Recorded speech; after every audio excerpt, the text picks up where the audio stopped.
All right.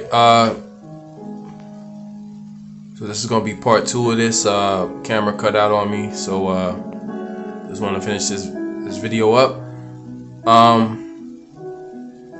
So here in Revelations chapter 35, let's go into murder, the laws on murder. And this is Numbers chapter 5, verse 16. It says, and this is really the laws on murder and manslaughter.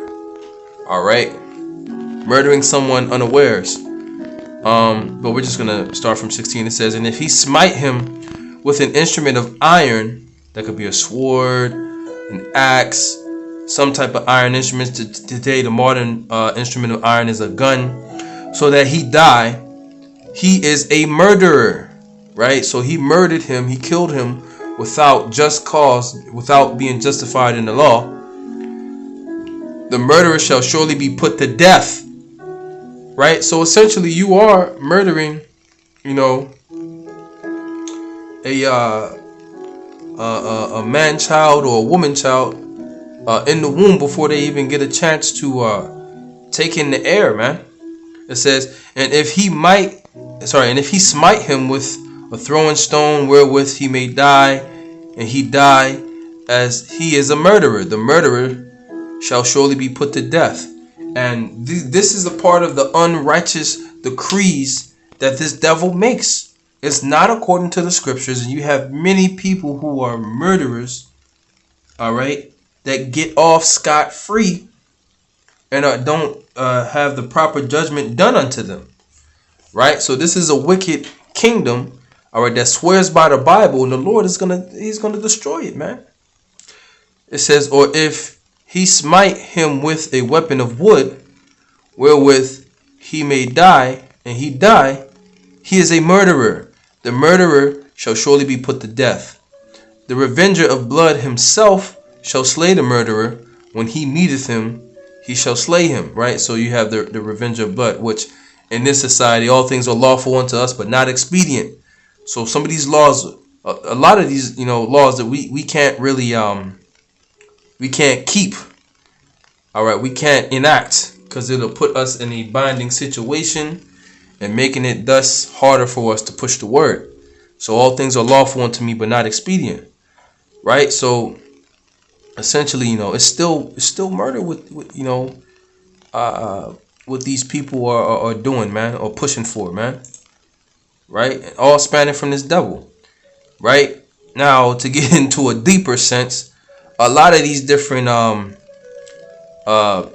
babies that are murdered in the womb and that are pulled out of the womb, they actually are used as sacrifices unto Molech. All right, behind closed doors. All right, you got different insiders and different so-called conspiracy theorists that actually go into it. In the medical field, whatever. All right, Leviticus chapter 18 verse 21.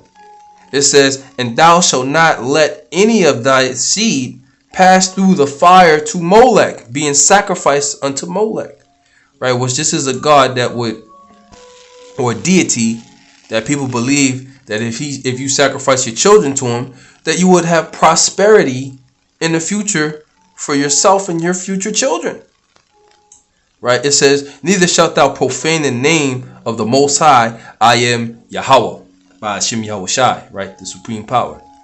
Okay. And I got this, where is it at? I had this article. I don't know what happened to it. Oh, it's right up here. Right?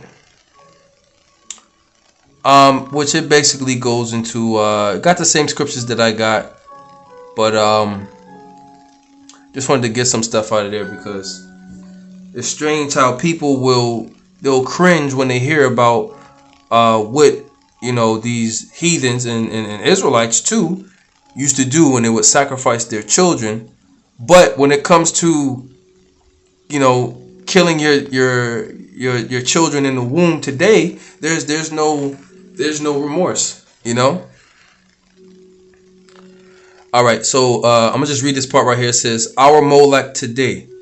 It says, and this is from crossexamine.org, so you could tell it's like a Christian Bible site. You know, I'm just using it as a reference.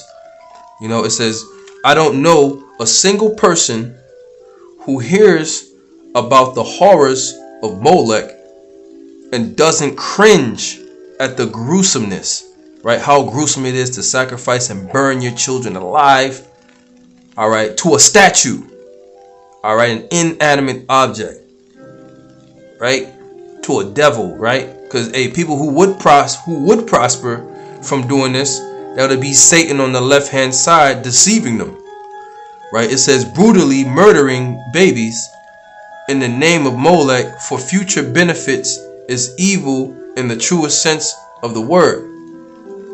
It says, yet at the same time, a large number of people today believe this ancient practice would be fine so long as the baby was still in the womb. Right? It says, just yesterday, New York legislators passed a law that allows murders in the womb up until birth. So up until birth, they're passing a law that right up until the baby's about to come out, you can murder the kid in the womb.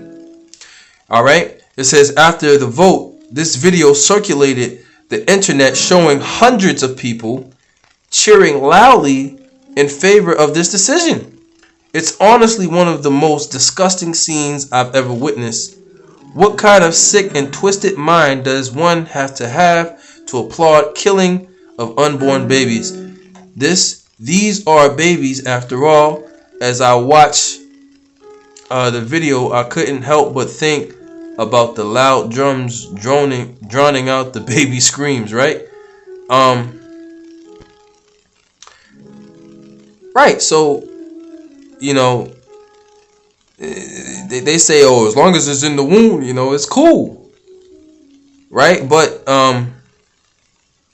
really, when you go off of that logic,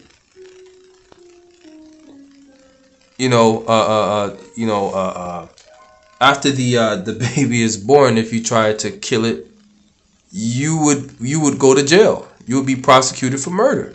So what's the difference of him right before birth and after birth? Right before birth, you can murder him, but right after birth, oh, if you murder him, you go to jail.